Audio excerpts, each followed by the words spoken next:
Hello, and welcome to Big Yap Energy, a weekly yap sesh with your new besties. Join us to yap about everything books, pop culture, motherhood, and everything in between. Sit back, grab your favorite beverage, and let's chat.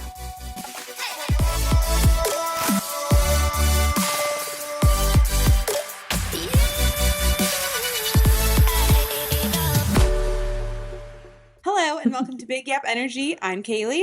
And I'm Neely. And guys, it's so special today. We're here with Rachel. Rachel's Yay! back.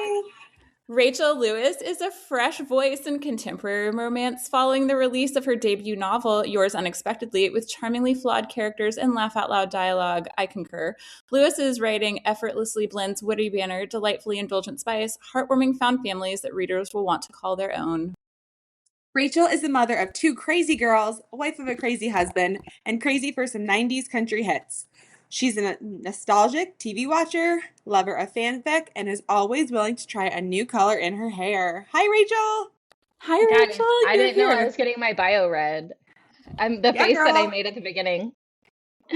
This is an audio medium. I get that. That's like I made a face. I mean, you know the drill. You've been here before. I know. I forgot the drill. I was like, oh, they're reading my bio. Okay, by the way, I'm gonna sit here. Guys, this is the 149th episode of the podcast. Guys, we really fumbled. I could have been on 150. I know. We probably should have revamped that. But also, I believe it was last week or the week before was the 3-year anniversary of the podcast, which I just didn't even acknowledge out of pure forgetfulness.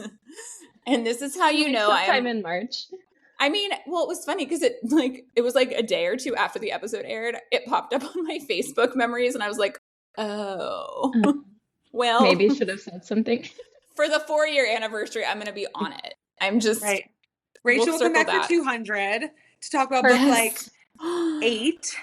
No, right? Not that's Megan a lot of books between now. Yeah, like I don't write that fast. I there's one me. Okay. I know. I still don't. I mean, Kailey and I were actually talking about it before recording. I'm like, there might be 8 or 9 Megan, so I don't know. We don't know. I don't know what's happening. I actually feel like she's not, or maybe I'm just not seeing it. I don't feel like she has as many books coming out this year. This is like maybe she's slowing down. I don't know. I don't feel like I'm following the same kind of book accounts anymore, so I don't feel like I see as much. Yeah, I don't know. Because I feel like I've really like transitioned myself accidentally into just like plain contemporary romance, / marriage and trouble memoirs apparently, and because I read Strangers and then I made everybody. Rachel, did you see this? You haven't heard about Strange? She hasn't heard about Stranger. Rachel, listen. Okay. If you listen to me about one nonfiction book ever, you have to read Strangers. It is so good. It is also kind of a horror movie. Not really, but I mean, it's just like, You're essentially ticking all of my least favorite boxes. I was going to say, do you think it's like a little too dark? It's kind of dark, but it's I don't know if it's a Rachel book. Did you watch the Oprah? Did we talk about this? Did you watch the Oprah interview, Kailey? No. The one with with Belle Burden, the author. It's on YouTube. No. But okay. Wait, are we talking about the Coldplay thing? Yeah, that's what I thought you were talking about. I also watched that, and I had a lot of feelings about that. I just saw clips. But I saw clips, and then I was like, I guess I'll put it on. And I put it on while I was doing my walking pad. By the way, Kailey records on her walking pad. That I don't know how you focus. I would be so breathy. I'm not going fast. I know. No, I would literally be like, and then I was talking about, like, I couldn't do it. It's like when you called me earlier, Kailey, and I was on the vibration plate, and I'm just like, I was like, you're good. But no, okay, so this happens in the first couple pages of Strangers, but essentially like rich husband and wife, beautiful kids, cut to beginning of COVID lockdown. They go to their house in Martha's Vineyard to do their lockdown, which like... And this is a real story? Yes. Real. And so like the first couple days of COVID, she finds out her husband has been having an affair. He comes in, he's like, hey, I'm leaving you. I basically want nothing to do with you or the kids. Like, I don't want custody. I don't want anything to do. I'm going to peace out back to New York, but like, good luck. And she came into the marriage like super wealthy. He had like financially manipulated her a few days before their wedding and made her sign a different kind of prenup. And she's the one that came into the marriage with them. Oh, it is like a straight up horror movie. Wild. But I will tell you though, all I kept repeating myself was I was like, this happened. This like is real. This probably happens a lot. This is probably not an uncommon story for wealthy East Coast people. Well, not wealthy East Coast, but I mean all people, but the Secret Lives of Mormon Wives girl that she was like, I don't think we ever signed our prenup or it changed. I had to stop watching these people. Okay. It's too like I know too much about the Mormon wife. It's kind of like I love Summer House, but like what's happening in real life in Summer House right now and the episodes that are airing, like I'm like, I can't even watch this because like what's happening currently is far more interesting. I know too much. Yeah. I know. Rachel, I know you love Love is Blind, and I've been meaning to ask, have you watched Age of Attraction? I have. I thought it was exceptionally boring. Neely loved it. I loved it. Andrew and I loved. I don't know. I think I got really into it for the first like 4 episodes that they put out, and then they took a break. Nick Vile's wife is exceptionally boring because she really is. She is not I find him trace really of a person too. I find him disgusting as a human person. And so I just it was very anticlimactic. Like they had the end and it was like, yeah, we commit to each other, and then you get nothing. Like there's no reunion. Oh, they did have a reunion. It was on his podcast. I don't want to listen to his fucking podcast. Okay, so I mean, I will tell you. Fair. I think everybody has broken up except the guy. I can't, names escape me. He was like 38. She was like early 20s, and he had 2 kids. And he lived in the blonde girl. Oh wait, no, and a couple got married. Oh, or maybe they're engaged. I don't think they got married. I think they're engaged. They're still together too, but those 2 couples I think are still together. Okay, the one who was like the really young girl who literally was like, her name was something weird. It was like Pfeiffer. Oh, Pfeiffer. Okay, Pfeiffer. They live in Dallas. He lives in Baltimore. No, maybe they do now, but she was like, I'm excited to move to Dallas.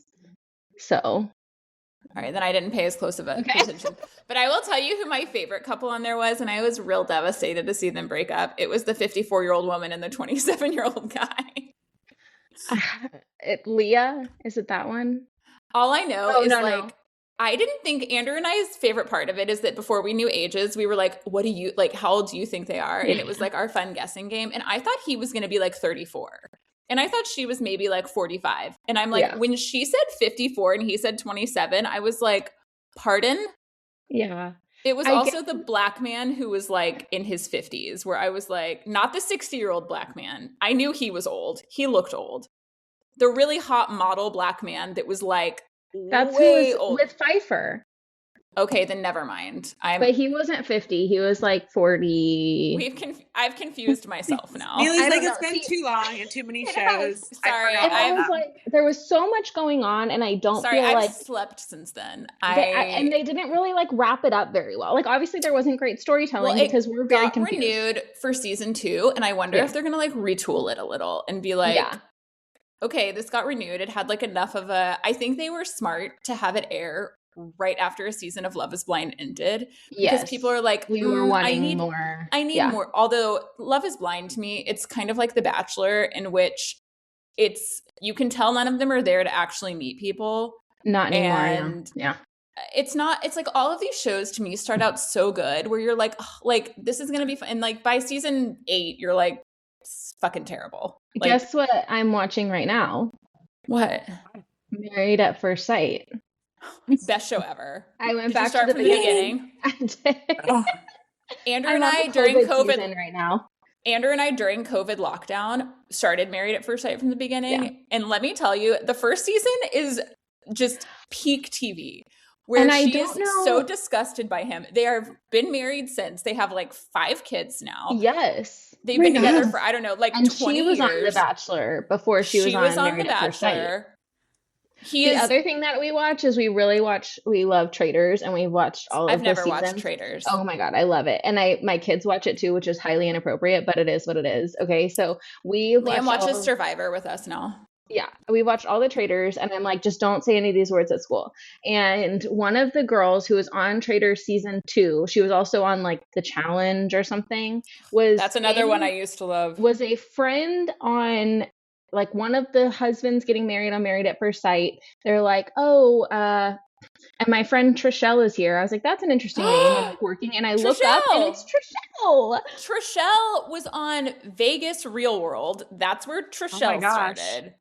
Because she is obviously like dipping her toe in every reality show. Girlfriend is, if they ever put Vegas Real World on a streaming platform, it is such but great then TV. She was also on the Challenge too, because that's what they were saying. But the Challenge started, I never watched originally it was called the Road Rules Real World Challenge, and so it was people from those shows, and then they started pulling people in from like everywhere. Yeah, all of them. And so that was also peak television.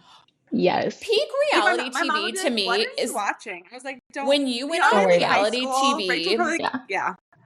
When you went on reality TV strictly to just be on the show and Instagram didn't exist and influencers didn't exist, there was no social media. Peak reality TV because now they're all on it just to become Instagram famous. So just to make everybody feel old, it's 20 years since Laguna Beach came out.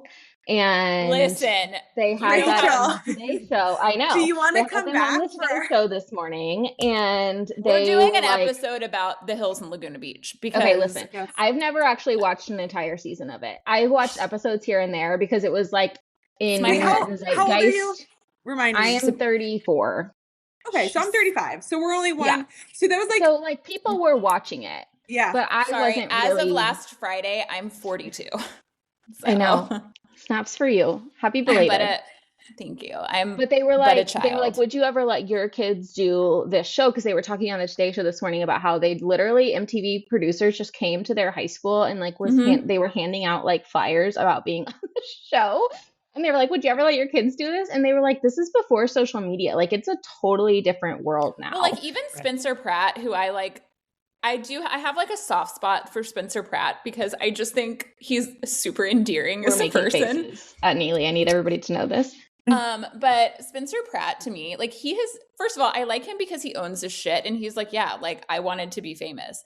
But he frequently talks about the fact that they got so fucked because social media came out like a year after The Hills ended. And he's like, I could be so famous, but also because he tried to pitch a reality show about the Kardashians and nobody wanted to buy it because he was like super unknown. Yeah. And this is like before like he was famous on The Hills because he grew up with Brody and they were best friends. And he's like could be living the Ryan Seacrest life of glam. I'm a little bit iffy about Ryan Seacrest nowadays. Oh no, I hate Ryan Seacrest. He's yucky.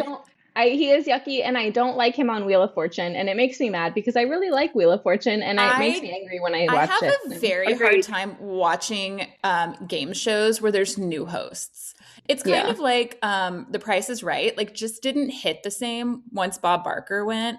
But if y'all want to still see Pat Sajak in your life, his daughter's TikTok like he is on it. That was fed to me one day, and I was like immediate follow. That's so funny. Okay, we'll have to go look at that. Rachel, I will link Pat Sajak's TikTok in the show notes. TikTok. No, there is something, and this is like again, I'm not a conspiracy. That's what I'm like leaning in. I'm not like a conspiracy.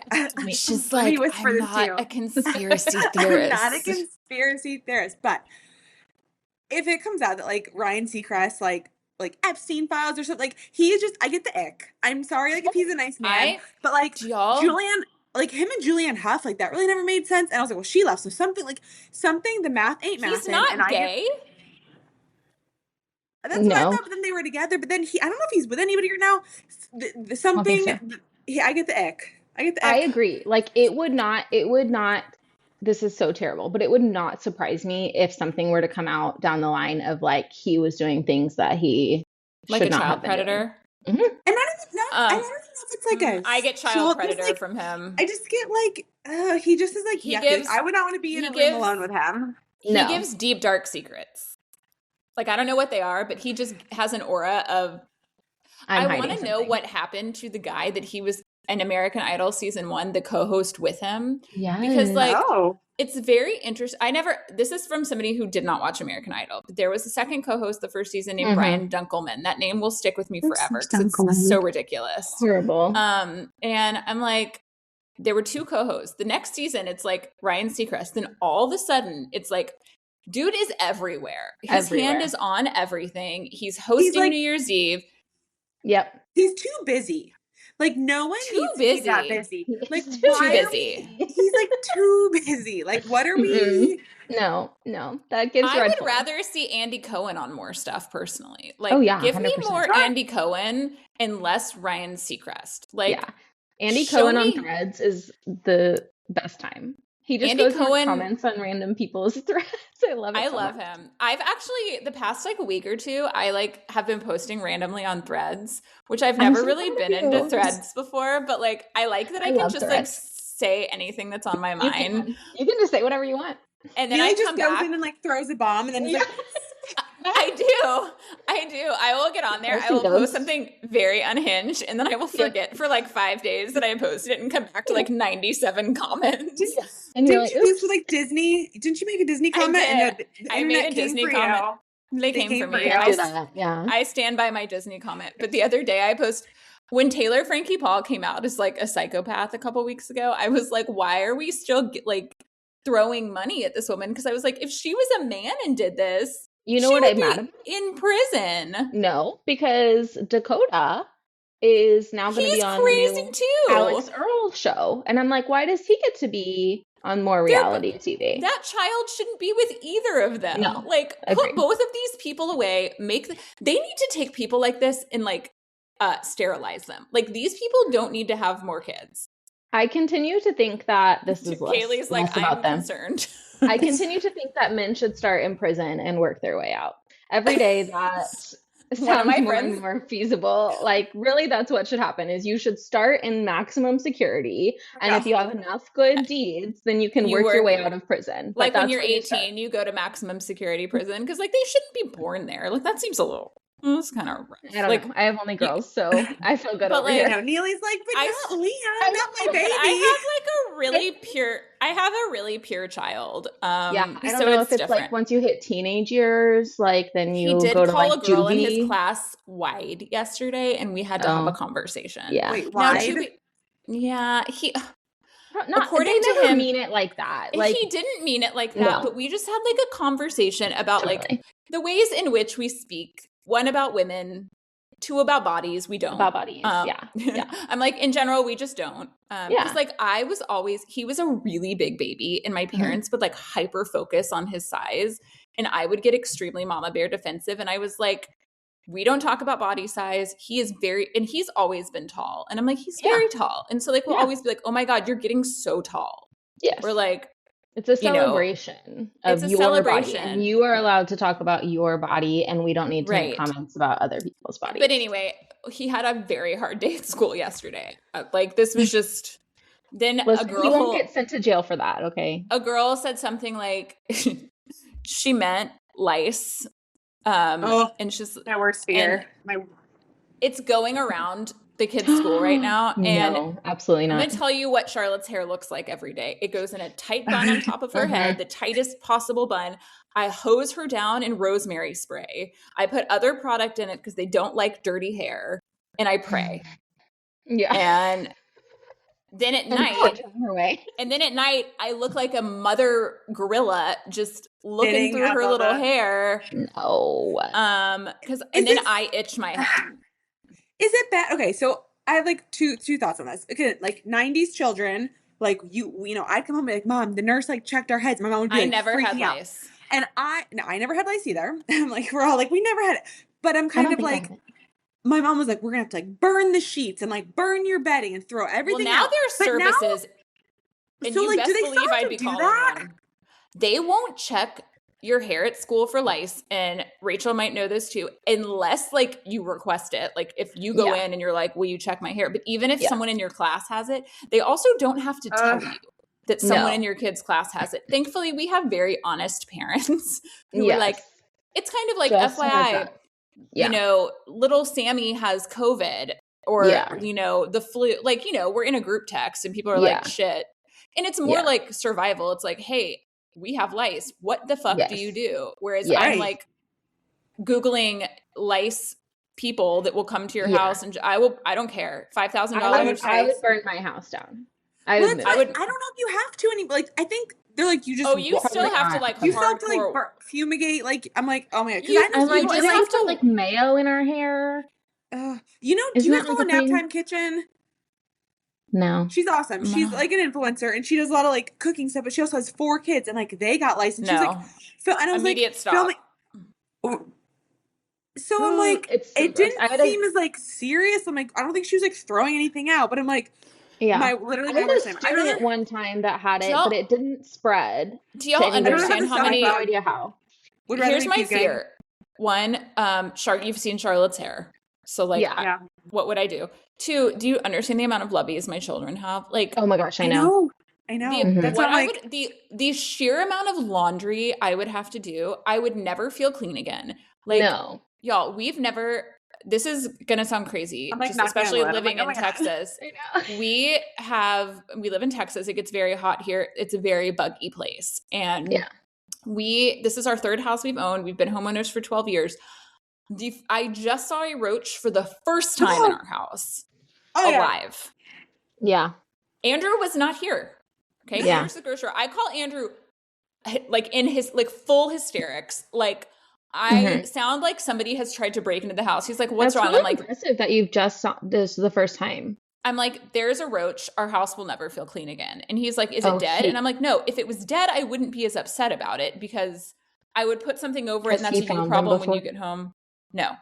Okay. I thought it was supposed to be like, I get them all the time. No. And he's like, we still don't know if it was a roach or a water bug because like I didn't double check. He goes, we have a bunch of boxes by the porch. He goes, put a box on it. I'm like, I'm trying. It's very fast.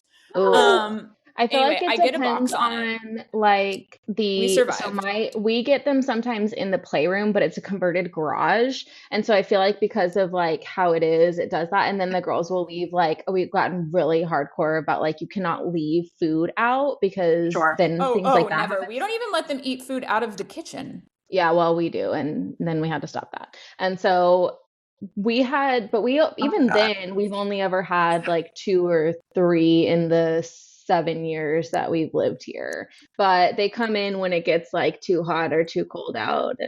And I mean, like I've seen bugs. We're getting a lot of moths lately, which is like random. Or like daddy long legs. We get a lot of daddy long legs. Or the what are they called? Like the skeeter eaters. It's fine. Yeah. What are the skeeter eaters? I think that's the daddy long legs, isn't it? Is it? Yeah. I mean, unfortunately for Texas, our winter was cold, but it wasn't cold enough because the bugs are a-bugging. Yep. The bugs be bugging already. So, is that we do 1s and 5s? No, that was forever ago. Rachel will appreciate this. My one is my eye. I have a piece of dry skin under my eye, and it literally makes me feel like it looks like I have pink eye or like a sty. But it's just dry skin. Won't go away. My other one is that the kids were playing outside on Easter because it was like beautiful. Yeah. And Charlotte came in. She was fine. Wakes up in the middle of the night. She's like, my back's itchy. I'm getting a visual for y'all. So we look at her back. Something. What y'all don't see on the podcast is Charlotte has like 17 ant bites on her back. Was it like, well, it wouldn't have been fire ants because she would have felt that. Well, so my Evan, who you know, who's a nurse, she's a former NICU nurse. Yes. Who her daughter and Charlotte are good friends. Her other daughter and Liam are good friends. I text Evan. I'm like, Evan, is it impetigo? Because I was worried that it was impetigo, which I don't want to deal with. Ant bites. She goes, it looks like bites. She goes, but like, see if it blanches. And then she's like, and like, obviously see if it gets worse. So I'm like lathering her in hydrocortisone 26 times a day. It is getting better. Evan saw it in person yesterday and was like, it is indeed ant bites. Yeah. But Andrew looked up and apparently bug bites can take like 9 or 10 hours for you to like notice and feel anything on occasion. Yeah. And so we think that's why, like, I didn't see it like during her shower and she woke up in the middle of the night itching. But let me tell you, it's hard to get a kid to not itch. Yeah. They're back. Well, but that's a hard place for her to reach too. She like rubbing up against trees. I mean, she'll She'll get it. My 5-star is just that on Friday night, I'm going to watch the Laguna Beach reunion, and Andrew and Liam will be camping, and Charlotte will be asleep, and I'm going to get my Nerds gummies and a glass of wine. I'm going to sit on the couch. Oh my gosh, and I'm going to disassociate with my favorite people, and by people, the ones in the TV. Yeah. But all right, Kailey, what are your 1s and 5s? Nothing major. My 5 was probably Easter dinner. We went to my mom's and like everybody was there, the whole family. But so that was great. But it also coincided with like our 1, which was like minor, but we had like an inside Easter egg hunt because it was raining. So of course, like all the grandkids, like my mom was like, "Hey, go hide like each of your child's eggs." And then my nephew had eggs, like he's little, like whatever. So like we're hiding the eggs. I hide one in like a teapot because I'm trying to make it like tricky for my 8-year-old. I know how this is gonna end. So then like we're like, it's gonna take like 2 seconds otherwise. So like we're going around and then all of a sudden you hear crash. And my poor 8-year-old, like she had gone and so it was on like, here's the thing. I should not have hidden it there, but it was on like a stand in the corner. So there's like shelf, shelf, shelf. And there was like thing. But if you touch the shelf, it like collapses. It's like a collapsing shelf. I was like, this. Who put a breakable thing on a collapsing shelf? It's like, that's just stupid planning. Yeah. And it was like, actually, then I felt like shit because it was like kind of like an heirloom from a friend, like an old friend that had like recently passed. So not the pot, but like the shelf thing. Because I was like, well, this isn't really a very good design. And they're like, well, it was so-and-so's. And I was like, oh, then I feel like an asshole because he's like dead now, like R.I.P. But of course, so then everything's like broken. He's not funny. And my mom, like, she was. Who puts them on a shelf? It was like, it's like a furniture piece of like, it's whatever, like you go, whatever. You maybe help clean out their house. And I don't know. Like, this is in remembrance. He was like, oh, here, whatever. But it was broken, all the stuff on it. So then I'm like, that can be enough. And I'm like, I'm sorry. And like the next day, I'm like, listen, I'll replace like whatever broke. Like, I'm very sorry. I was just saying, guys, but like, were they mad? Guys. But like, it's fine. So Rachel, I feel like you can't be mad when like you've got kids in the house. I mean, you can be upset and you can be like sad, but like, and nobody was like, my dad was like, it's fine. My mom was like, it's fine. But I was also like, I need to like do the right thing. But I was like, guys, I will replace like, and I was like, and this is like a child like level. And like my nephew's 3 and he is like bull in a china shop. Yes. So like, I guess that's where I feel like I do not ever put like my very meaningful things that are breakable are in our bedroom. Between our closets, we have these built-in shelves, and I have them there. I don't have the things that are important to me out where somebody can break them. Yeah, smart. Because like, you just forget as like a grandparent, like there's no little kids really running around, and I don't think it was anything like it was like super expensive. I know it's like not the point, but because she's got all her like Mackenzie child and like all her like nice, and I'm like, this is great for you because she had 3 kids and like we didn't have nice stuff growing up. We were like, Walmart and like kids with 3 kids, like you're like, we're not gonna have nice. I mean, you like. No. I was like, we don't have nice stuff. We can't have nice things. This is why we can't have nice things. So, now my mom's in her like nice stuff era, so I can appreciate that. But I was just like, and Quinn was like, maybe. I'm sorry. I was like, it's my fault. I shouldn't have hidden the egg in the teapot, but like didn't realize we were gonna like slam the thing down. Fine. I can't. Fine. Rachel, what are your 1s and 5s? Okay, so my 1s are my 1 is that my elderly dog, my old man, he's fine. He's not dying. I just need to like preface that. I was like, fuck the teapot. Like, he's fine. I was like, not Gunner. No. Jesus. Gunner's the best.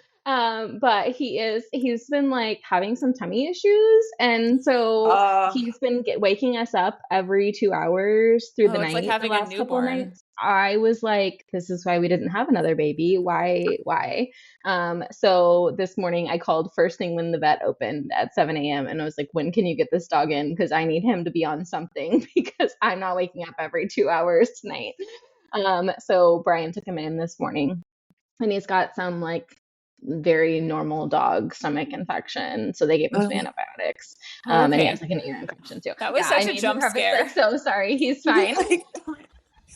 That is also the worst. I act like this dog is a family member of mine. I'm like, I'm sorry. He's a family member to all. And the vet loves him. They are like, oh, Gunner's here. I'm like, yes, everybody Rachel, loves Gunner. did I tell you about how like a month and a half ago, Liam showed Charlotte really scary stuff on YouTube at my mom's, and then she didn't sleep through the night for 6 weeks because we don't allow YouTube, and they were at my mom's spending the night, and she had regular YouTube on her TV, and Liam showed her unhinged, terrifying Peppa Pig videos. Yeah. Great. So anyway, all that to say, they're not even allowed to have YouTube Kids anymore. So no, we're like, it's all gone. Yeah, I told Liam I never wanted to hear the word YouTube again. Well, between that and like the dog waking up, and then last week Lainey had the stomach bug and she was waking up every couple of hours, and I was like, I remember how much I appreciate how much sleep I get on a normal basis. Like I had kind of forgotten how terrible it is to be woken up every couple of hours. It's awful. But yeah, horrible. Charlotte would literally wake us up and would be up for like 3 hours just saying like, I'm scared. I don't want to go back to sleep. And I was throwing everything at the wall. I'm like, your closet light is on. Your closet door is wide open. You have your Yodo player. You have a family photo album, a magic wand, monster spray. I'm not even joking. She has all this in her bed. I'm like, I have protected you. I'm like, do I need to do an Etsy witch? You're like, I've done some spells. Like, I don't know like what an else exorcism of yes. But she won't even. I mean, Rachel will laugh at this. I really think I'm going to have to tell my kids the truth about the Tooth Fairy and the Easter Bunny soon. I'm not doing Santa yet. But one, Charlotte is absolutely terrified of the Tooth Fairy. When she loses her teeth, she makes us put them on the porch. Not outside of her room, not in another room. She's like, not in porch. Bitch, you're not we had to put the Tooth Fairy pillow like by the mailbox. Okay. She was like, I don't want this in my house. I want nothing to do with this. It's totally fine when Liam loses a tooth. Like, not upset about it. It's only her teeth. She doesn't care if the Tooth Fairy comes to Liam. No, she's fine with that. And Liam's like, yeah, in my room. And Charlotte's like, not in the zip code. But with the Easter Bunny, I mostly just like Liam asked on Saturday, he was like, is the Easter Bunny real? I was like, what do you think? Because I was really hoping he'd be like, no. He was like, I think he just said that because he's like terrified to not get an Easter basket. And I kind of want to be like, you know, it's okay. It's not, this is not like my Santa. Fear with this you don't believe you still get an Easter basket. My fear with this is that Santa's going to go down with them, and I'm just not ready for that. I'm kind of surprised that you said that because I was like, there's no way that you admit those two. That's why I haven't done it. Yeah, and they don't say what about Santa. I came to each conclusion on my own. Tooth Fairy was very early. My mom was giving me way too much money. Easter Bunny, also early. I didn't buy the fact that this bunny was hip-hopping around with baskets. Like, just didn't make sense. Santa, I was 13. I bought into all of it. I was like 12 or 13 before I was like, wait, all of these you've been lying to me about? Wait till we find out about Jesus. I'm kidding, guys. And all of them? Wow. So yeah, we don't do that. So that's my 1 star. And then my 5-star, I'm trying to think. So we just have like a really fun April. Tomorrow is Lainey's golden birthday. It's her 9th birthday. And so we are doing celebrations for that. And then I have a book that comes out next week. And then I'm going to New York. There, guys. We're going to get there. So yeah, it's just like we have lots of it's a very busy next couple of months, honestly, but lots of like really fun things. And so my 5-star. Well, I love that. I guess we can go into what we're reading. I felt like I had book ADHD. I texted Kailey and I was like, hey, I'm going to start with, like, I haven't read any Elin Hildebrand books. Like, should I start with 28 Summers? And Kailey was like, yes, I think it's the best one. I'm like, great. Being made into, one of them's being made into something. There's like 12 of them being like adapted. Oh, okay. But 5-Star Weekend is the one that's coming out like really soon. Yes. Yeah. That's what I'm thinking of. And I do want to read that before it comes out. I've heard good things. But then I was like, wait, do I read Into the Blue? Because it's everywhere. It's like suffocating me with its advertisement.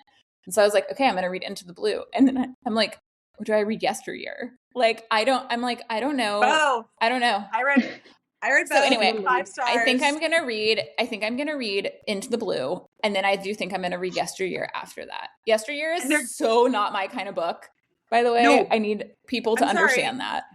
Do you not? Is it like a little meta? Rachel, do you know what it's about? No. Okay, it's about an influencer. Oh. I'm like, an influencer. Well, I'm doing this to Neely. I don't know if that's the direction on my camera. I'm on that side of you. Sorry, it looks like you're pointing at me. I'm not pointing, I'm pointing at Neely. Okay, it's an influencer but she's very like trad wife. So she's like, I churned butter, and like she's in her apron in her like beautiful kitchen, and she had like 12 kids and like chickens, and she's so like just like Neely. Ballerina farm. just like me. Neely. She's like, I've got my homemade nerd gummy clusters and my savvy bee. Like, nah. Okay, so anyway, she wakes up in like 1885 or something, and they're like, my nightmare. Like, WTF?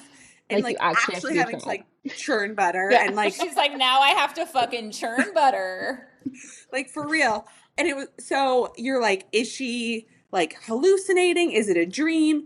Is it like a reality TV show where they're kind of like punking her and like she like, and you don't know like what's going on? And that's all I'll say. Holy moly! I was reading the premise, and it was like the kids are familiar, and I'm like, are they her like familiar? Like, what a weird way to describe that. But anyway, okay, that's the kind of book that I like to be told about. So like, I'm probably not going to read it, but I want you to give me a debrief. I need to like spoil it offline. Yeah, like I want to be spoiled. Don't tell me, because I do plan to read it. But both of these books came out yesterday, Rachel, and the push that these books have gotten online. The fact that an Ellen Hildebrand book? No. Okay, I'm thinking all of these books are Ellen Hildebrand, and I was like, that is such a departure from what she normally writes. No. It's really Neely like buried the lead. Sorry, I was like, Kailey, weird. This all stemmed from the fact that we did an episode where we talked about like our favorite books, and all three of these were in Kailey's, and so they're like familiar in my brain, and I'm like I had requested Hildebrand. They're not. I had requested Into the Blue on NetGalley like after we recorded the episode. No, it's not. None of these are. 28 Summers. 28 Summers was. Okay, great. Anyway, now that we've gotten that out of the way, Kailey, what are you reading? Oh, I just finished. It's called Start at the End by Emma Gray. She's an Australian author. Oh my God, it was so good. Let me just read you the premise because it's very short. That's all you need to know. And like go in blind. Of course, it's like not going to load now. I just finished it, and it says, "This is a love story, but not the one you're expecting." Oh. Okay, wait. Never mind. I'm not going to read you the synopsis because it gives away like the plot. I read a different synopsis somewhere that doesn't tell you much. Basically, it's about two people that fall in love and get married. And then the book takes a turn that you are not expecting, and then they die. And that's it. I'm kidding. I don't know. I have no. And then it's all over. You need to know. It's giving like, Start at the End is giving like last 5 years vibes. A little. There's like some sliding doors. Oh my God. Somebody brought up the last 5 years the other day, and I was like, that book, something. I can't explain the emotional roller coaster I went on reading that book. I meant the musical. Oh, not the book. Or maybe I'm thinking of In 5 Years, the book. I think it's like Josie. Rebecca Searle. Yeah. Thank you. Yes, when I read that best book, friends, right? Yes. No, I meant the there was such an emotional roller coaster that I went on reading that book, and everything I thought was real wasn't, and I was like, I don't know what's happening, and then I finished it, and I was like, what the fuck did I just read? Yeah. And I worry that's going to be my response to Yesteryear. The last 5 years it's a musical, but then they also made it into a movie with oh my God, Anna Kendrick was in it, and it's like it's 5 years of their marriage, and I can't remember which one of them starts at the beginning of the marriage, one of them starts at the end, and it like the story goes, and then they meet in the middle, and then it like continues. And so, but I don't remember who. I don't remember. Now I want to watch it. Yeah, I don't remember Maybe I'll watch that this weekend when Andrew's gone. But the musical, if you ever get a chance to see it in person, is really good. So man, it's like they started. So whoever starts at the end, I want to say it's the guy that starts at the end. They're like getting a divorce, and so it's like they're going through like, but like the timelines cross. It's really interesting. So anyway, it was giving those vibes. But yeah, no, it's not. So Rachel, what are you reading, if anything? Oh my God. I've been such a horrible reader lately. Like I have not really been and we know what you're reading very much. I know I'm watching Married at First Sight. I am reading after I binged Bridgerton, I started reading some historical romance. I've been reading some Sarah McLean, but I haven't picked it up in a while, a little bit. How did you feel about Bridgerton?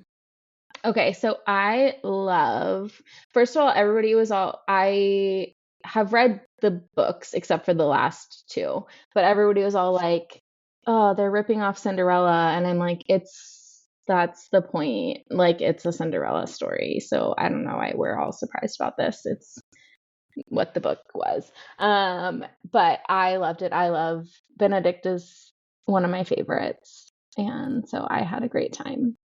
Did you see that Elsie Silver's coming to Dallas, by the way? Yeah, and tickets are like $75. Do you want to know what's crazy about that? Is that my virtual assistant she works for that company now and was like, hey, like we're doing an event in Dallas with Elsie Silver. I'm like, yeah, I'm going to be in South Carolina. Oh, boo. Boo. I was like, well, this is just $75 for it. Oh, I don't like, yeah, no, it's like paying for parking. Yeah. I don't want to do that either. Like not happy about it. So anyway, that's what I'm reading / watching. And it's a great time all around. All right. Well, now that it's been 41 minutes, let's get into the interview. We have so much to catch up on. So much. Okay. Well, speaking of that, why don't you catch us up on your life the past couple months? I don't even know what's happened the last couple months. Like what's going on with writing, book fairs, kids? Yes. I have been writing, obviously, and my next book will come out next week. I don't know when this airs. When is this airing? This is airing Tuesday next week. Oh, great. Okay, perfect. So in 2 days, you get to read my next book. So I really spent most of January like finishing that up and getting it ready to go to editors and everything like that. We're about to have our third book fair of the year, which is just crazy pants. How many are you doing this year? Because I was actually looking at the website yesterday for the book fair, thinking that you had, and I know you had them on there like through June, but do you know how many you're doing the total this year? So we have through June, which is what, is that 5 in the spring? I think that's right. So we have February, March, April, May, June, 5. And then Brian turns 40 this year, my husband. And so we're going on a big trip later this year. So we're only going to have 3 in the fall only. It's still a lot. But we're having a slower year than we had last year. Last year we had so many, and I was like, I'm going to pull my hair out if we have one more, because it's just a big production to put on. They're the best time. Like once we're there, I'm like, it's so fun. And then I have to sleep for like 2 days after, but it's just a lot of work to put together. A lot of sleep, a lot of Jimmy John's. A lot of Jimmy John's. I'm waiting for Jimmy John's to sponsor me. Where are you going on your trip? Is this kids only or is this everybody? Or I mean, grown-ups only? This is grown-ups only, and we are going to Scotland and Ireland, and I'm really excited. We've been before, but just for like a hot minute. We only got to spend a couple of days, I think like a day or 2 in each place, and we're going to go this time for like 10 days. That's amazing. So I'm really excited, and I was like, I need to like make sure that I'm planning. So like the first half of my year is crazy with book fairs and book conventions and all of that. Yeah, you're and then busy. I was like, I'm very busy. And I'm like pre-anxious about it, but it's fine. It's fine. And then the second half, my eye's twitching. The second half of my eye.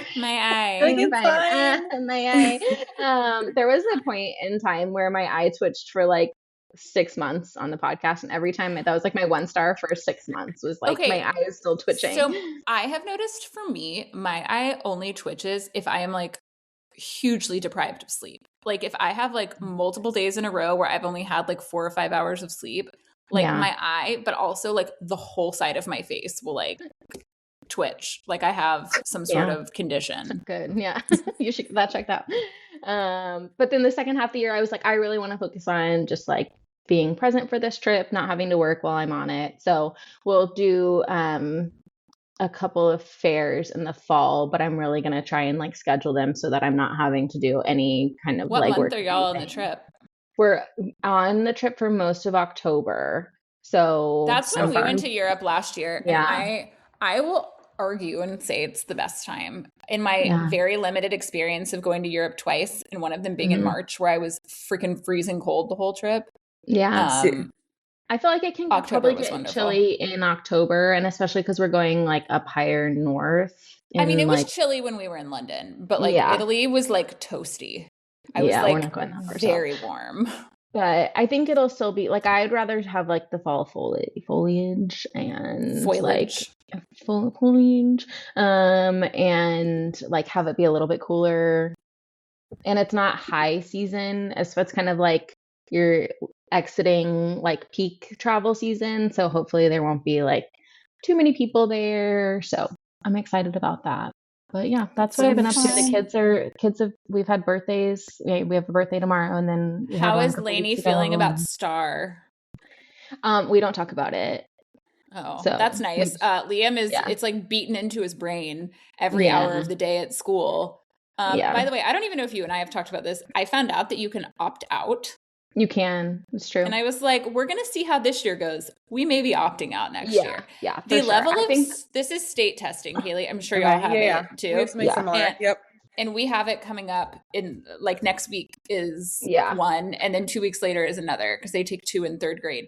And Liam came home the first week of 3rd grade back in August and goes, "This is a really big year. We have Star." And it's like and it's not. I'm not blaming the teachers, because like there's so much pressure on them. Some kids need that like kick in the pants of like, but hey like guys, also you have to actually take this seriously. They've done like so many simulations of it and so much practice, and every time Liam's like, "This is the worst day of my life. It is so boring. We just sit there all day." That's what I'm concerned about, is not the test. Like, she'll be fine, and we don't like, I don't talk about it. We don't make a big deal out of it. I've said, like, she asked about it once and I was like, I don't care if you fail. Like, Liam asked us last night, he goes, "Are you going to be mad if I fail?" And I was like, Liam, I literally looked at him. I go, "Liam, this test doesn't matter." No, right. Like this isn't not going to affect you going to 4th. It's not going to affect anything. No. I was like, I was like, just like, it's it's 2 days. Yeah. You'll take it. You'll be done, and we'll move on. Has come home on 2, like they've done 2 simulations, and she's come home every day from those, like just angry at the world that she had to sit silently all day. And it is I mean, because like essentially they're like, you don't go to the cafeteria for lunch. There's no. Like the school itself is like in a lockdown. Like parents can't come into the school. Like other grades can't do anything. Like Charlotte can't eat in the cafeteria for kindergarten. Like it is, to me, I almost feel like the day after they should get they should get to stay home. Like seriously. I can remember, and obviously this is high school, but like when we would take like AP exams or like finals, it's like, you're just going into school for the test. I'm like, I wish as soon as the test was over, Liam could call me and I'd be like, "I'm going to come get you." Well, I literally picked her up early from the math simulation like a couple weeks ago, because she had such a hard time on the reading one, just like being, because it's not the test that she's concerned about, but she finishes the test and then she sits there. And so that's what she was like not happy about. And so she was upset about having to do that again, which is totally valid. And so I texted her teacher, or like messaged her on whatever messaging app we have, and was like, "Hey, I'm going to come get Lainey. Let me know if she's not done yet." And this was like after lunch. And so I knew she was done. And she was like, "Okay, see you soon." Like, okay, great. The saddest thing is that, like, I mean, I'm assuming your guys are the same. Like, it's just on the iPad. Mm-hmm. Yes. Right. And like, this is not going to turn into a debate about like our kids on their iPads, but like, and like, I can't imagine. I mean, we probably all feel the same way. I mean, I can remember though, like taking those tests and dreading those days. And it wasn't because I was worried about the test, or like, I mean, I think they were like a little bit more important then, because they would be like, if you'd fail it, you can't go to 4th grade. And now they're like, "I'm going to give a shit." And we're going to move you on. I mean, most of the parents that I am friendly with at school, like we all kind of feel the same way about it, as far as like, we're telling our kids like, this doesn't really matter. Like, just get through it. But I mean, if it's a thing where like Liam really struggles those days, I will opt him out next year. So look into this, because I don't know how much they've changed in the last couple of years, but it used to be a law that if they failed or if they didn't take the test, then they had to do like a certain number of remedial hours the next year. So you would have to be like pulled out to like do remediation. I will look into it because I mean, I'm not against it in the sense that like this is a part of life, and like they're gonna get into middle school and high school and have to take like these are just like life skills you have to learn. Yeah, I hate that it starts in third grade. It is so young. They are so little, well, and it just makes me feel like it's not necessary to do this to 8 and 9-year-olds. No, my frustration has been, and I don't know if this is like because of staffing issues nowadays or whatever it is, but like when I was teaching up until my last year in a school, we would, if there was a big enough group done, then we would move all of the testers like after lunch. If there were kids that were still testing, we would move all of those testers into like their own room, and everybody else could kind of go to the gym or go to the playground or something so that they could at least move. And for some reason, they're not doing that anymore. And so they literally have to sit in the classroom silently reading or laying their head on their desk until the last tester is done. And I'm like, why aren't we consolidating this after lunch? So I don't really know why that's not happening. Because like, yeah, take a test, but then when you're done, you should be done and not hanging out silently for the rest of the day. Really don't like doing this to kids that little. It's too much anxiety and stress to put on kids at these ages. And I can understand maybe in 5th grade, because it's like, okay, like we got to get you ready for middle school. 3rd grade seems real unnecessary to me. And I feel like the jump of like how hard school is from 2nd to 3rd has been, as a parent, has been extremely jarring for me, because 2nd grade, it's like, you might have a spelling test or like, you know, whatever, like 1, 2, 3, 4. And now it's like, oh, Liam got a 50 on an assignment because he saw that other people were done. So he like rushed through the rest of it. And I'm like, this is we don't hold hands in 3rd grade anymore. And I'm like, but they're still babies. They're still babies. Like, I'm sorry, but like my child still doesn't know how to tie shoes yet. So like, I feel like, like, do your kids know how to tie shoes? No. Like says she does, but then she's like, can you like tie these for me? And I'm like, do you know how? She's like, I do it different than you. So like, I'm like, and she's in 2nd grade. Yeah. I mean, I don't know any 3rd graders that know how to tie their shoes. Every kid I see has slip-on kindergarten shoes anymore, because now we have to focus on the TEKS and the standards and all of that, and so we can't teach them how to do life skills anymore. Life skills don't matter now, guys. Nope, we're just teaching you how to take tests. Okay, and I'm like, eventually they're going to be old enough to figure it out. So to me, it's kind of like potty training. I assume they won't finish life not knowing how to tie shoes. Yes. Okay, so Rachel, figure out how to do it. Bardot's Sibling Book 3 comes out Thursday. Can you give us an elevator pitch for it? Okay, so Bardot Sibling Book 3, Foolishly Yours, is, first of all, it was my most fun book that I've ever written. There is not one single thing about it that is hinged, which I love. It's just like, I really hope that you read it and you never know what's going to happen next. Like, it's just, it was so much fun to write. I felt like there was a lot of freedom in writing this book. So we have Cole and Ben. This book happens simultaneously with book 2. You don't have to have read book 2, but they're kind of, the timelines are happening at the same time. So if you read book 2, you were seeing little bits into Cole and Ben's relationship that hopefully you were kind of like, what's happening? And it intrigued you to read the next book in the series. But Cole and Ben are high school rivals. She has like always hated him because he's the golden child that can do no wrong and is always just there to compete with her and everything. And by the end of high school, the prologue opens with high school graduation, like the night after high school graduation, they're at a party. This is the first party she's ever been to because she's like, I didn't want to get in trouble for being at a party. And of course, Ben goes to all the parties and never gets in trouble and is still salutatorian and whatever. And she's mad about that. And so she's drinking and he's like, let's play beer pong and we'll bet on like this marriage pact that And she's like, what the fuck are you talking about?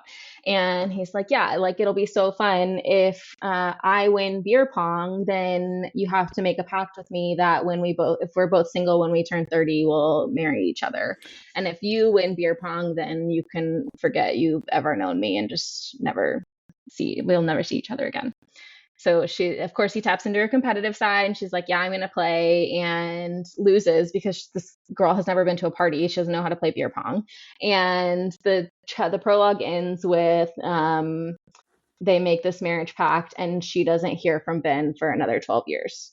So she's like, did he forget about the marriage pact? It's like always like in the back of her head, or she hears from him, but he never says anything about the pact. So like their paths kind of cross occasionally because like, you go home for holidays or whatever, you might see them. It's a small town, but like he never says anything about the marriage pact. He turns 30 and then she's getting ready to turn 30 and he shows back up in the small town and is like, I know how many days until you turn 30. Oh my Let's God. do that. So And the rest is history. she's like, absolutely not. I'm not going to do that. So then she's going on all these dates trying to find somebody that she can be dating when she turns 30. So she's not single when she turns 30. And of course he has to sabotage all of the dates so that she's single when she turns 30. Is this kind of, and it's always been you? For him. Yeah. Yeah. For him. I love that. Yeah. But for her, she's like, no, it hasn't always been you. Like, oh my never gosh. been you. You actually really pissed me off, but there's a fine line between love and hate. Yeah. So. Oh man, I'm like invested now. That's good. That's what I want. Yeah. I'm like, okay solid elevator pitch. Like, say less, sold. Well, that was a very long elevator ride, but there you go. I mean, we might have been on like the 27th floor. You don't know. Yeah. I mean, so what's the biggest difference that you've noticed between writing book 1 and book 3? And how would you say like you've changed as an author? Was there a book that was easier? Yeah, I think book 1. So I always tell like debut authors, I'm like, enjoy your time writing your debut because you never get that kind of like, nobody has any expectations. Like you are just writing whatever you want. It's hard because you don't know if people are going to like it or not, but you are also just kind of in your own little bubble and you never get that back. As soon as you've put a book out, now there's expectations on the next one, right? So like book 1 was like, I think the hardest thing about writing book 1 don't come out of the gate too strong. Give your best mediocre. I mean, truly, like I think the hardest thing about book 1 was just figuring out like how I write and what that whole process looks like. But I enjoyed the story and I enjoyed telling the story. And then book 2 paralyzed me. Like I was like, oh my God, what if everybody's lying to me? Like, what if this is actually not good? And what if the second one's terrible and everybody hates it? And so it took me a really long time to write the second book. And I added the novella in between, the Christmas novella in between, because I was so stuck on like just wanting to make sure that I told the second book, the Jules and Thea's story, really well, because it was really important to me. But because I just didn't have, I don't know, I was like, it's a fluke. It's like, this is all a fluke, and so this is really hard. So that was an interesting process, and I feel like after that came out and it wasn't a fluke and like people still liked it, then that just made Ben and Cole's story fly. Plus, when I wrote them in Merrily Yours, like they got a chapter in Merrily Yours and you kind of get introduced to them. As soon as I wrote that chapter, I was like, I can't wait to write their book. So it was just fun from the beginning. And I think it was because I have like, okay, now I've kind of proven to myself, I can do this and I can do it. And I can repeat it, right? Like it's not going to be also just like with book 1, and correct me with my timing, were you still working in the school full time? Yes. Yeah. So I was still like, I was writing after bedtime, and after I finished that one, I was like, I can't do that again. And then book 2, it was, there was so much going on in life too, just trying to figure out what the transition out of the classroom or like out of school looked like. So it's like, you're almost like just more settled as like, I am. I feel like I've got like my life is much less up in the air than it was during both of those times. And so it just made it And I've like got my systems figured out a little bit. It just made it easier to do. Oh, that's like so good to hear though that it gets like it sounds like this book compared to even, yeah, one and especially two, like the way you even talk about it, you sound like Yeah. lighter. Yes. And I think I just got to like I got to write the book that I wanted to write. Like there was no expectations on, I think after book one, a lot of people were like calling for, well, first of all, a lot of people wanted Gabe's book next. And so sorry to everybody, you don't get Gabe's book until the end. And so there was like, I knew that people wanted that. And then also like everybody like you see Jules a lot in book one. And so like everybody loved Jules. And so I'm like, oh God, I got to like make sure that like, and it was an accidental pregnancy book and people don't like, there are some people who feel like very strongly about accidental pregnancy. So like there was just all of these factors that were kind of not necessarily working against me, but I had to like really take care in those things to make sure that it was going to be a book that still resonated with people. And so it was just a lot of thought that went into it. And I'm not saying that there wasn't thought that went into book To Foolishly Yours, but I think like I was talking to Becca Mack recently, like I interviewed her after she finished the series, and she kind of said something similar, and I guess this just kind of goes along. I don't know if you can hear him. Click clack, click clack. Mm-hmm. I put him upstairs. It's like my kids walking in my head. It's the hardwoods, guys. It's just and he's got Basset feet, so his nails are very loud. I love it.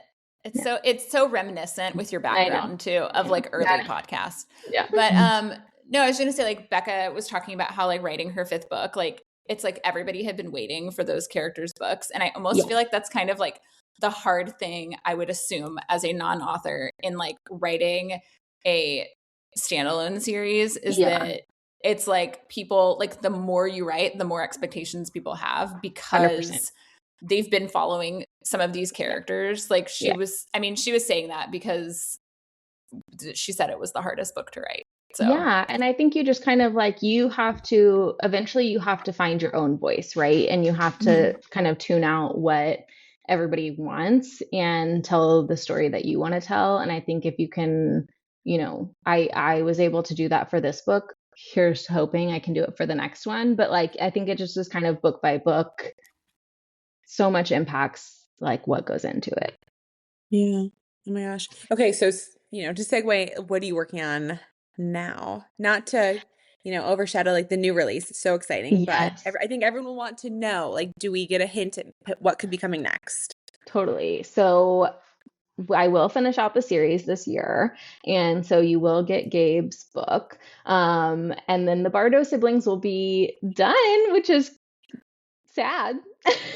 And good. Like and your first babies. Also, I know it's my first baby. And so it will be really weird to finish the series, and there will definitely be like some bittersweet moments in doing that. But I am really excited. I think Gabe's book, if I had written it right after book one, which is what everybody wanted, I think you would have gotten a totally different book than what you're going to get having it book four. And so I'm still in the very early stages of like working on that, but it's going to be a runaway bride book and second chance. And so I'm really excited. Second chance. I know. I like the second chance. Friends to lovers, it's but fine. I just like a second. Listen, I'm not particular, guys. I just love a second. She's like, chance. If it's not you, then you. I really have no interest. I know, like it's fine. So Rachel, I am excited to write that one. Do you have an idea of like the next like world you'd be writing in? Yeah, I do. So I have kind of the next two things that I'll do. So the next thing on the docket will be like a duet, because writing a 4-book series is a lot. And I'm like, I need a little bit of a break, because I think what happens is you get in this series and like probably Becca said is like, everybody has the expectation of like, what's next. So I feel like I have to finish out the Bardos before, and plus I'm like, that's the world that I'm in, and so I feel like it would be hard to like and we've seen authors like not do that, where they like go back and forth, and it gets super confusing as a reader. Very confusing. Like I don't know what I'm in. I don't know what series so it is. Like if I were to put a different book out before finishing the Bardot siblings, people would be like, wait, is this in the Bardot world? Like what's happening? So I will finish that out, and then but 4 books is, I'm like, okay, I'm gonna do 2 next. And the only thing I'll say about that is, and this is like not up Neely's alley at all, but it's going to be like a paranormal. Ooh, it ain't for me. It is up Kailey's alley. Okay. Oh, perfect. Yes. I'm really excited about. I have the it's gonna give kind of like practical magic vibes. Okay, well then maybe, because I do actually love the practical magic books. Yeah. It's like one of my all-time favorite series. Yeah. I've discovered recently, in general, I feel like I'm becoming a witchy person. I am totally like my New Year's resolutions. I know we don't do resolutions. I'm like, I want this year to be more witchy. Like that's I think I'm gonna become witchy this year. Yeah. And it was accidental, but like I don't know. Like I think well then you'll enjoy this next series, I think. Okay, so more like cozy, charming vibes. I think I was thinking like dark, because you'll do some like the dark romantasy. I love reading romantasy. I read a lot of romantasy. I think one day I would love to write. It's a lot of world building, man. But it's so much world building. You can do it, Rachel. I know. But I also want to like make sure I have the time to dedicate to that. So like I have an idea for a romantasy that I want to write.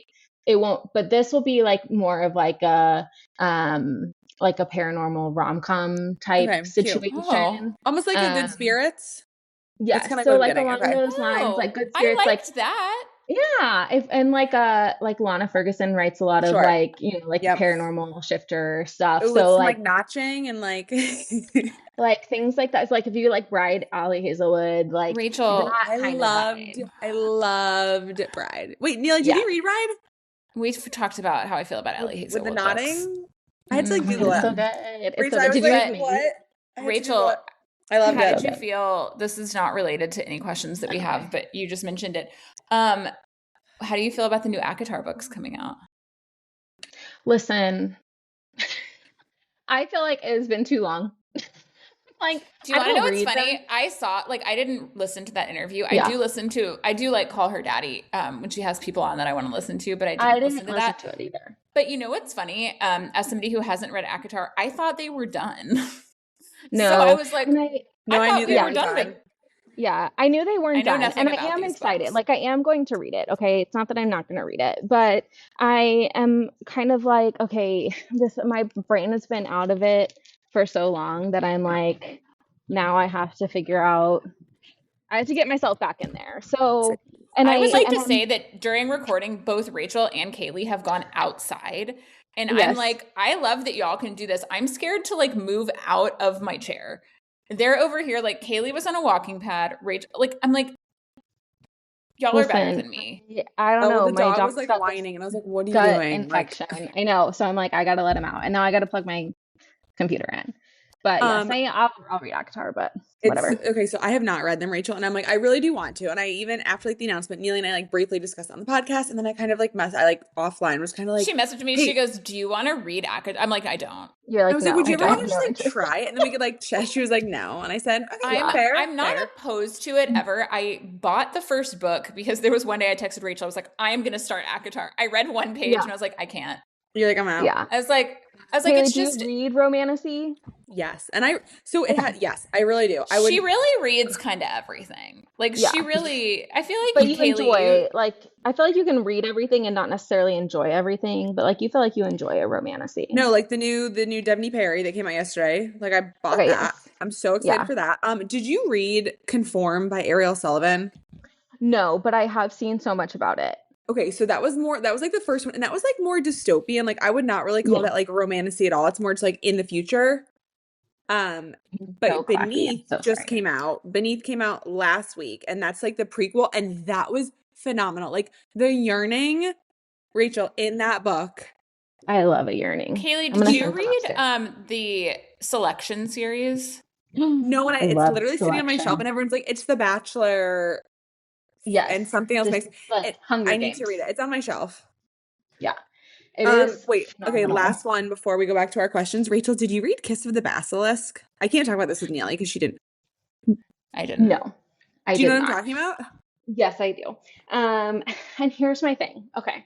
So first of all, I will read a lot of shit. Okay. I will read some weird things. I will do that. However, I don't know about that. So okay, fair. I haven't read it, but I'm not against it. Rachel, I just haven't read it. Okay, so it's like The Bachelor. Okay, so the young man, like the king, comes of age. He's like 18, or like the prince. Okay, and all the girls in his like grade, age level, are like eligible to compete to be like the next like princess. But in order to make yourself more appealing to the prince, you get sex lessons from the basilisk. And she's not like fucking a snake. It's not like weird. It's like the basilisks have a human form, and they are like so hot and so smooth, and like it is incredibly unhinged. So like if you start it, please text me like every minute. Sorry, I'm listening to this and I'm like, when she self-published it, it was Split or Swallow. Yes, Split or Swallow, dead. And I read it when it was still self-published, and I was like, yeah. And I read the second one. I have them both on my shelf. I mean, okay, but it's a love triangle, is it not? Yes. Okay. But I'm a little concerned about that. Is it? I don't know. Did you? Okay, this is the last one, and then we'll be done. Okay. Did you read Firebound? Yes. Oh my god. Yes. So good. I can't wait for the next one. I cannot wait either. And the publicist like sent me like the copy, and I was like, but do you have an arc? I was like, but I was like, thanks for my like sprayed edges. But I was like, but do you have the arc of Furybound? And she's like, we don't yet, but like I'll send you a finished copy. And I was like, okay, great. I really just want to read it now. Right. Yes. And I was like, how do you not? But it's fine.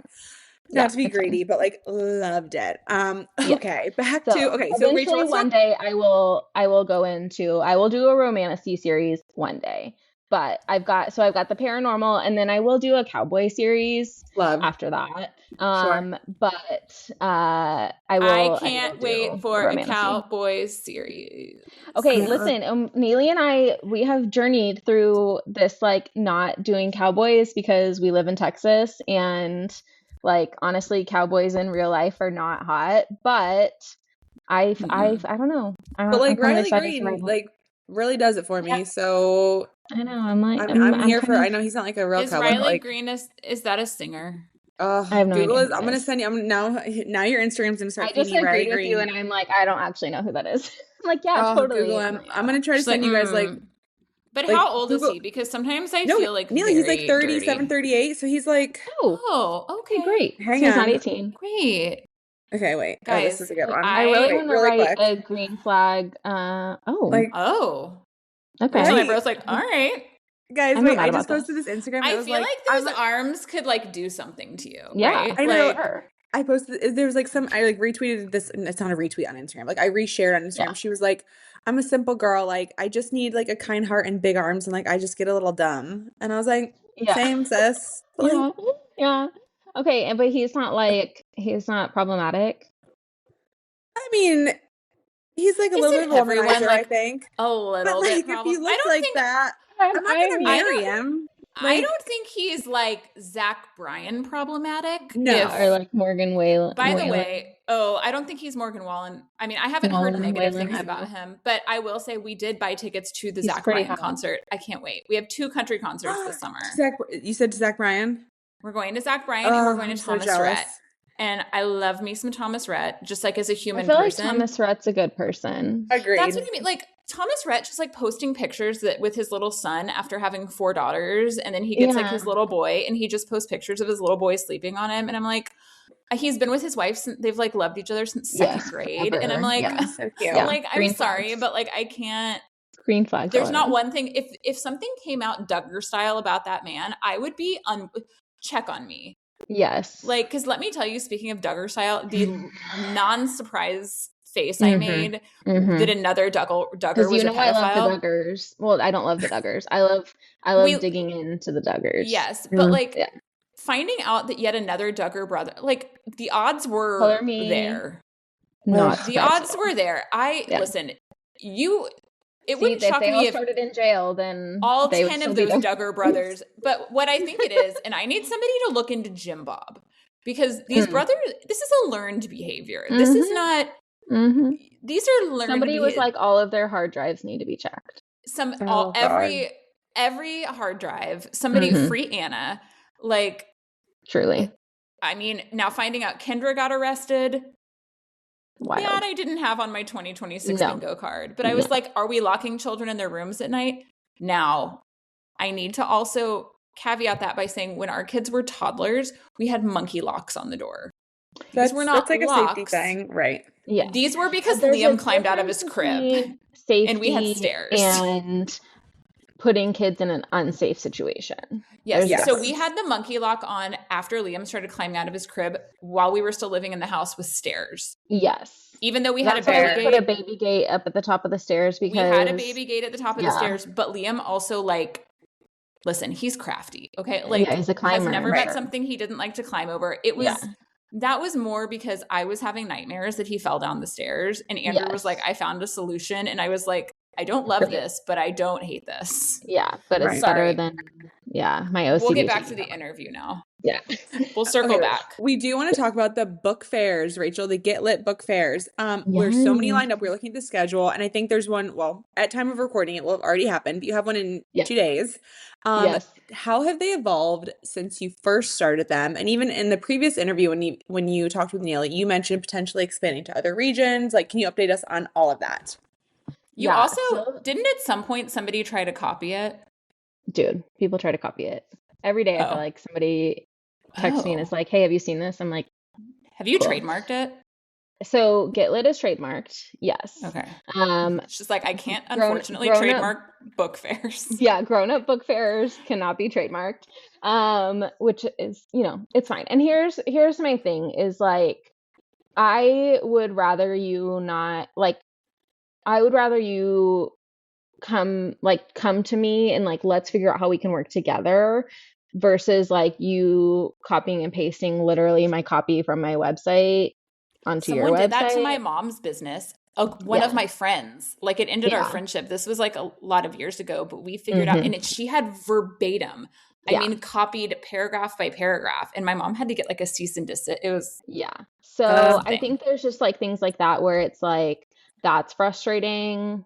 So I try to, as best I can, just like keep my head down and like focus on what I'm doing and just making it a great environment for the people that come to my fairs, because that's the only thing I can control. So yes, I would still love to expand. I think kind of what I'm looking at now is partnering more with libraries than like the brewery distillery side of things, because we do a fair that's become like a twice a year thing with the Dallas Public Library, the big Dallas Public Library downtown. And librarians, first of all, are the best. And so they're just really great to work with. When they first approached me, I was like, okay, here's the only problem is like part of the whole concept of this is like there's alcohol and like it's a grown up book fair. And so like you're having a drink and walking around and whatever. And they were like, we can have alcohol at the library. And I was like, who knew? So there's different ways that we can partner, I think, with libraries. That's kind of the route that I would love to take. There's some things in the works with that. Nothing to announce yet, but we are kind of figuring out like what expansion looks like through partnerships with other libraries.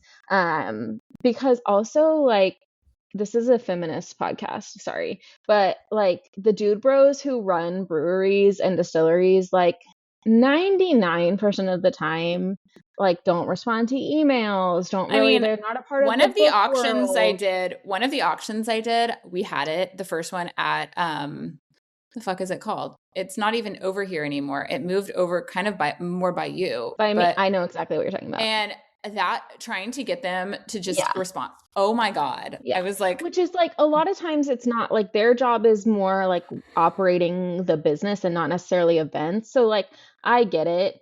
But and we have had some people that have been so great to work with, and then we've had some people that have been a little bit more difficult to work with.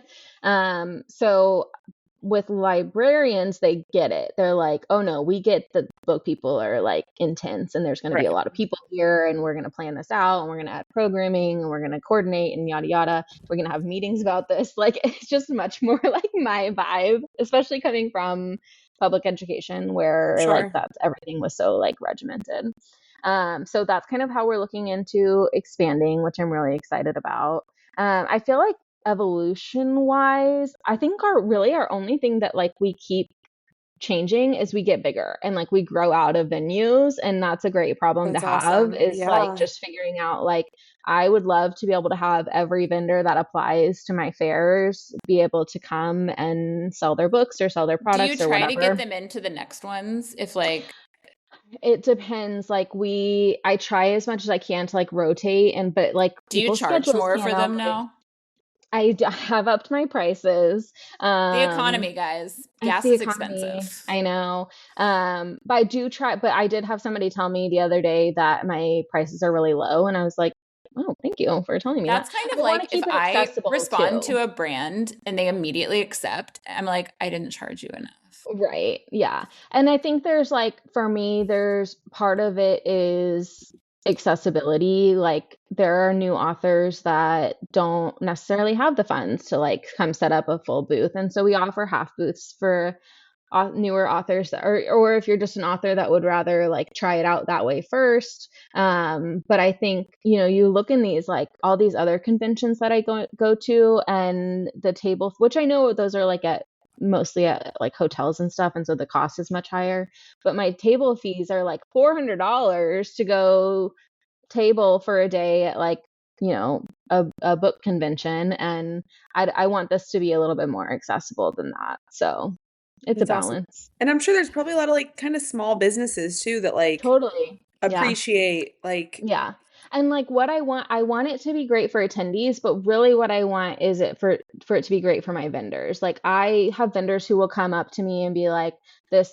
what I made today is paying for my kids, sport for the season or whatever. And it's like things like that where I'm like, okay, I really feel like I'm able to make an impact that way by keeping prices low where it still makes it like I still have to make it make sense for the work that I'm putting into it. But like, where's that breakdown of making sure that it remains accessible for small businesses too. Yeah. Oh, it's just crazy because like I remember when you started this and it's just like also like it feels like it's been a lot longer. I know it like you haven't been doing it as long, but like I mean I remember when this was just like a little hint of an idea. Yeah. And now like when I follow the Instagram and I see like how big it's gotten, I'm like that's just so crazy because I mean, with any business, like I was talking about this with someone the other day, it's like you want to solve a problem, right? Like the whole idea is like, is there a problem that can be solved? And I mean, really, when you think about like for women especially, there's just like not a lot of like non-alcohol focused things to do. It's like a fitness class, happy hour. Like there's just, I feel like it's kind of, now that Rachel is into Mahjong, I can say Mahjong too. Now that she's a Mahjong person. Yeah. I mean, I'm mad about it, but here I am. You need to get the pool one for the summer, the pool table. Do like I? Yeah. I played in someone's pool last summer. It was really fun, actually. Oh, wow. There's a little place for your cup. But yeah, like I feel like it's nice to kind of just have more things that women can go do for sure with other women. Like, as an activity, I just feel like my friend and I were just talking about how like we love to go to this holiday home tour every year. And we're like, God, I wish there was like more of those during the year that we could go to because it's such a fun thing that she and I like to do together, but it's like once a year. So the fact that you've been able to take this and like have it be so often, but also DFW is just like big. Huge. Like it is a big landscape and there's like endless places and like all of a sudden all these little towns and cities just like pop up and blow up out of nowhere. Like there'll be like a new HEB coming to DFW and it's like an hour and a half from my house. Yeah, I'm like that's not DFW. No. That's listen, we're really expanding where DFW is, okay? I mean, Rachel knows Rachel and I live on opposite sides of the loop from each other, which is this road that goes through Dallas. And I don't like to go to the other side of the loop if I can help it. We don't cross the loop. Yeah. I had to go recently. I was like not far from you and I cannot. Charlotte had a doctor's appointment. And I was like, I'm like in Rachel's neighborhood and it's 10 minutes from my house. I literally never go. No, it's really far away. I don't go that direction. Yeah. So. Yeah. We don't cross the loop. Oh my gosh. Okay. So last book fair question, like what has been the most like exciting thing? And then what's been the hardest thing about the book fairs? I think the hardest thing is that we do switch venues so frequently. And part of that is because DFW is just such, like we were talking about, a really large landscape. And so we're trying to hit as many areas of DFW as we can. And so there's just kind of a constant, and then just the growth factor, right? So like we might have a fair at a venue that this is, the first or second time that we've been there. And we're like, oh, shoot, like we have grown out of it. And so trying to figure out just what that capacity looks like and finding new venues and making sure that it can accommodate us and just constantly having that change, I think is the hardest part about it. The best part about it is the people, like the people that come out to these fairs. We just have the most diverse, most welcoming group of people that come. We have a group of volunteers that people are always like, where do you get these volunteers? And I'm like, I have no idea. They just keep showing up and they're just amazing people. And so I think that's my favorite part about it. And then you get people that come through, and every time we're about to have, so the one that's in a couple of days is our 15th fair, which is gosh, yeah. And every time we get people that come through, and I'm like, oh, nobody's gonna come because surely everybody's already been. And we'll get people that come through and are like, this is my first time. This is the first fair I've been to. And I'm like, oh, great. There's still people out there. I still haven't been to one. Every time you have one, Every time one of my children has an event. Like this one, isn't this one at night? It is at night. And I'm solo with Charlotte this weekend. Yeah. So but wait, what time does it start? Or is this adults only? You can totally bring it. The kid, I think the girls are going to come to this one. Yeah. We could bring her. Yeah. I mean, we always say like kids are allowed, but unless it's storming, in which case focused on. Well, if it's storming, then it won't be happening. So I mean, Kailey, if you don't know that there's no rain coming on Friday night, it can start on Saturday. I'm fine with that. We live in Tornado Alley, and it is tornado season. And so the weather week by week is like, hey, now it might be a tornado. It might be 90 and sunny. We're not really sure. Who's to say? But it's one of the two, and we're just gonna let you figure it out. Yeah, we'll let you figure it out. It's a fun adventure. Yeah. While my husband and my child are camping in it. Yeah, you're like, bye. The girls were supposed to be camping last weekend, and it was a really bad storm last weekend. So I was like, they were home, and I was supposed to have the whole weekend to myself. So Rachel, something new we're adding to our interviews is tell us our last question. Tell us what you've been yapping about with your friends, with your mom, with people at gymnastics class. Like, what is something, and it could be anything, a book, like a new pair of pants everyone's loving, a book, product, a song, anything, a food balm. Like, what are you yapping about with everybody? She wasn't prepared. She's like fucking nothing. She's like, I don't talk to anybody. I don't talk to anybody. I like, think what are you writing about? Like, what's your... Oh my gosh, this is like so lame. But like, I've been like, what we've been talking about, what our focus has been is like kids' birthday parties. Like that's I feel lame. Like what has been. That's like of anything. I think the three of us can all relate to the fact that that is. First of all, they're expensive. Okay. Oh, like funny you mentioned that. Yes. Oh, no. We stopped. I was like, this is like $500. And I told my kids, I have to tell y'all this story. Wild. Charlotte is going to a birthday party this weekend at ASI, which is a gymnastics place in Dallas. There's a couple of them. And for each of my kids' third birthdays, we did them at ASI. I don't know why. That wasn't planned that way. It's just how it happened. With Liam's, it was $279. I looked at this the other day. That's why I know the prices. 3 years later for Charlotte's, it was $579. And I was like, that's like quite a jump. She's going to win this weekend. Do you know how you're going to die? $789 for an hour and a half. They don't provide fucking anything. Not the food, not the decor. They provide the gymnastics facility and 2 coaches. Yeah, my girls' birthdays are like you guys can go away for like the weekend. Like you get a hotel room for a couple nights. My hotel weekend alone that I did a few weeks ago was less money than that. So this is where we're going with this. Okay, so we've had the girls turn. So Emmy just turned 7. Lainey's about to turn 9. Their birthdays are like 2.5 weeks apart. Okay, so I up until this year have been like, you're having joint birthday parties. Last year the joint birthday party happened, and they were like, next year we want our own party. I was like, okay, well, I've made it, how many years? 6 years, and have only had to do one. We can do your own parties next year. So Emmy wanted my like feral princess wanted a party at the hair salon, where they did like, updos and stuff for That's you and like cute. your nails. Very cute. $800. I was No. like, for how many kids? Because for like 10 kids. Oh no. Yeah. So Jail. I was like, I get it. They have to close the salon, so they can't have people in. Like, I get it, but no, we can't do that. So then I was like, pivot. What about if we do a party at the like local ice cream parlor? And she was very excited about that. So we did a Stitch themed birthday party at the ice cream parlor. They have like a party room in the back.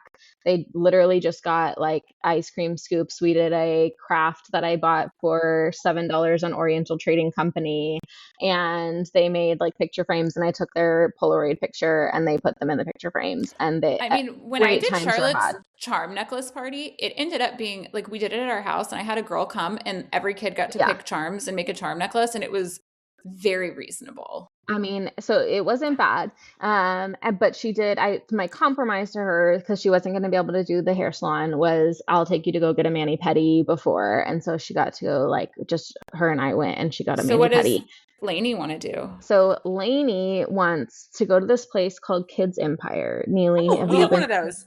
Okay. It's yucky. Sorry. Yeah. I just my kids love my whole body just shook. I hate these places. We have many we have Cheeky Monkey. No. But if I get an invitation. So expensive. They have like 25 parties going on at once at those places. Yes. It makes me want I'm too overstimulated as a person. Yeah. So she really wants to go there because I never let her go there. So she's like, she has like stuck to her guns for the last year. She's been like, this is where I want my party to be. And it is so expensive, first of all. And second of all, then they don't let you bring in any outside food unless you pay a outside food fee. But their birthday cake is like $50 for like a sheet cake. Like and a Walmart I was about to say, I paid $170 for Charlotte's birthday cake this year, only because I didn't ask before how much it was going to cost to make this. You'll always have Taylor Swift writing a unicorn cake. Yes, but like if it was so specifically tailored to her, I'd be like, okay, I'm gonna pay for a birthday cake. But $50 for literally like what I could make in my oven with the box. You can get it at Kroger for like $22. Yeah, so I'm gonna pay the damn. So that's what our whole conversation. Back to what we've been yapping about. Our whole conversation last night was trying to figure out, like, do the math of like, if we buy the food, what is the fee? It's $5 a kid if you bring in outside food. So we were like doing the math on like, if we pay for the pizzas and the cake there versus if we pay the $5 a kid fee and then get our own food, it ends up being about the same. But Lainey doesn't want I'm in the wrong line of work. I need to open up a birthday party venue. Honestly, where you can actually do any of these. It's just like a place. Yeah. It's like, you want a hair salon party? Great. We can do that here. You want to we'll like the party happen, ice cream, whatever party you want. Yeah. So it's just been $700 sorry, a that's child. So annoying. And her theme is golden because it's her golden birthday, but not golden, the K-pop Demon Hunter song. Just golden the color. Just golden the color. She is not. Cute. She does not want it to be. She does not want to hear it. And I feel like you can do that when you're little. I don't think like when you're like 30, like if you're like, well, you could do it for that. I guess you could kind of do it. If your golden birthday was when you turned 30, then your birthday party theme should be golden. Mine was when I was 3, and by the time I figured out what a golden birthday was, had passed. Yeah, mine was 3, so it was a good age. Oh yeah, I was 4. Oh, yeah, that's okay. Sad for both of you. Yeah, like the pain as a parent. I ended up sitting my kids and I said, hey, listen, I go, you want to have this party here? It's whatever, $500. I go, mommy can like save that money. You'll still get a birthday present. We can go and I was like, let's go do something special. And like, Oh my And gosh. I remember my mom doing that. Like, I remember did that with Liam you can do a party or you can go on a shopping spree. And I'd be like, I want to go on a shopping spree. I'm like, you don't even like 90% of these kids. Yes. That we let Liam pick 5 friends and go to Topgolf this year. It was like not very expensive at all. He still got presents from those friends. He still got presents from us. It was way cheaper. And he was like, I actually liked this better because I got to talk to my good friends. Well, and I that's didn't the thing is like Lainey doesn't even like on purpose. Lainey likes like 2 people. She doesn't like people. Like, she had to scrounge to get 10 people to invite to this party, okay? Like, she does not like Much like people. Me, Lainey is my like, spirit same animal. girl, I'd be like, same. Yeah, I know. I'm like, it was so funny. Like, when we were first kind of figuring that out about her, I was like, listen, I don't need you to have friends. I just want you to have the tools to make friends if that's something you want. And she's like, I don't want that. I'm like, great, cool. You're good. I like that she's so, like, one thing I love about the way y'all parent is that your kids are just so unapologetically themselves. 100%. Like, but Charlotte is this, like, Liam very much thrives on the energy of other people. Charlotte is like exhausted by the energy of other people, but people want to be around her. She just doesn't want to be around them. No. Like, we left soccer yesterday and she was crying because she got mud on her because it's been raining, and her friend was like, Charlotte's what's wrong? And I swear to God, she like hissed at her friend. Yeah. She's like don't talk to me right now. Yeah. Like literally like hissing. Yeah. She's like, I don't want, that sounds like, accurate. And the moms were like, oh no, like just let her, like, I'm like, listen, she's like a feral cat right now. Okay. Yeah. Like I don't know if you saw the saga of Lainey is going to be in her first musical tonight, which like was a really big deal because Brian and I are both musical theater people. And so we were like, oh my God, like it took a lot to get her, like she said she wanted to audition and then she didn't want to audition. So then we had to it took a lot. Okay. And do you know what part she was auditioning for, you guys? Like a tree? Prisoner number 4. Okay. She wanted to be prisoner number 4. There was 2 spots on the audition form of like, is this? It's called Pirates the Musical. Okay. It is a kids elementary school musical. And so she's like, I want to be, there's 2 spots. It's like, what's your first choice? What's your second choice? And she said, put prisoner number 4 in both of those slots. I only want to be prisoner number 4. You know what part she got? Number 4? Prisoner number 5. I'm like, pissed? no, why did we do that? Why did we do that? Like, just give her prisoner number 4. So then she's prisoner number 5. She's fine. She's come to terms with it. And now she did not like any of the options for costumes that they sent home. It was like Amazon prisoner costumes. Okay. Which I'm like a little bit sketchy about. But so then she wanted to, so I had to literally we bought her a black and white striped t-shirt and we had to dirty it up because she was like, it needs to look like I have been in prison for a long time. So that should have been my 5 stars. Does she know that prisoners do get to do laundry? No, in her mind, she has been in prison for a long time, and her prisoner outfit in an underground prison where there's I don't know, it's a pirate musical. So is she on the boat? Is she on the ship underneath? I have no idea. Right. Liam can't do the musicals until 4th grade, but this year his school is doing Junie B. Jones, and I'm not mad for missing that. Yeah, Junie, she's a little sassy. Oh my God, I don't know. Charlotte's really into Fancy Nancy right now, and so Andrew and I, to fuck with her, everything we're like, that's a fancy word for and she's like, can you stop? Yeah. She's like, leave me alone, please. Let me live my fancy life. So Rachel, can you oh wait, no, I'm sorry.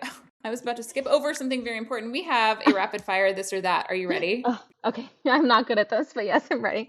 Kaylee, do you want to start or do you want me to start? You start. Okay. Winter break or summer break? Summer break. Okay. Oh, okay. Love is Blind or The Bachelor? Love is Blind. I'm over The Bachelor. I'm mad at them. All right. A flowy dress or comfies? Flowy dress. Neely, I'm dying of this. Okay, pick your praise. You take me so good, or you're perfect for me. Well, we've changed phrases. Okay. Well, I know what you would pick from the other ones. I had to Google. I was like, I can't even think of other phrases. Gave me a list. I was like, okay. Wait, you take me so good, or you're perfect for me? Yes. Obviously, I am perfect. So some of the other ones were like, you dirty little slut. I'm like, I'm not putting that on here. I would have picked that, honestly. Like, there's some of them. No. Oh, no. We love a degradation kink. Yeah. Okay. Like not in real life, but like No. You can call me your fucking whore if you want. Yeah, 100%. But in that one situation. I was like, I thought that was one of your icks. Like you literally were just like, don't call me a slut. I'm like, no. In a book, I don't personally want to be called. No, I will you want read it in a book. Sometimes it happens. Yeah. I think it's very right. Yeah. Good girl, I want both in real life and in a book. Like I can't have Andrew call me a good girl though, because like it's too. We've been together for 14 years, so it's like that ship has long sailed. Right. Brian thinks it's really funny to like if I like, I don't know, put my dishes in the sink. He's like, "Good girl." Good I'm girl. Like, back off. Not the time. Like he tries to use it sometimes, and I'm like, it's you like. This is the ick. Like I'm drying up. Like it's not like you're having the opposite. I've heard him say like. I've heard Andrew be like, wow, Charlotte, you're such a good girl, like doing something. And I'm like, no, I can't. No. And even so Brian said that he was saying something about like in a like, you know, like a parent encouraging way. Yeah. And I heard it and I was like, oh no, can't do that. You're like, we're going to retire that one. Yeah. Like, and I'm dry. Yeah. So, okay, Rachel, tell us where people can find you. Pour yourself out. You can find me everywhere at Rachel_M Lewis. And you can get my new book in 2 days, Foolishly Yours, wherever you get your books. And you can follow the book fair at getlit.bookfair. I think that's the only places people can find me. You can find the podcast most places now at Big Yap Energy. I actually need to consult with Rachel on the TikTok because I don't know how to get into it. I don't even know if I'm still logged into that. Well, you might be starting a new TikTok. We might be starting a new TikTok, much like I had to do. You can find me everywhere at Neelykins, except TikTok where I'm Neely Moldovan because I have no idea how to get into the Neelykins TikTok. Couldn't tell you. And you can find me on Instagram at KMC_reads. Kailey doesn't do TikTok because too distracted. I don't really like it. I quit it and I can't go back. I don't really do TikTok. I have people who do TikTok for me. Oh my God, I love TikTok. So love it. I love it so hard that that week we didn't have it was really hard for me. Yeah. Like that. I was in a dark place. So, all right, guys. Well, buy Rachel's books and then we will see you guys next time. Bye. Bye.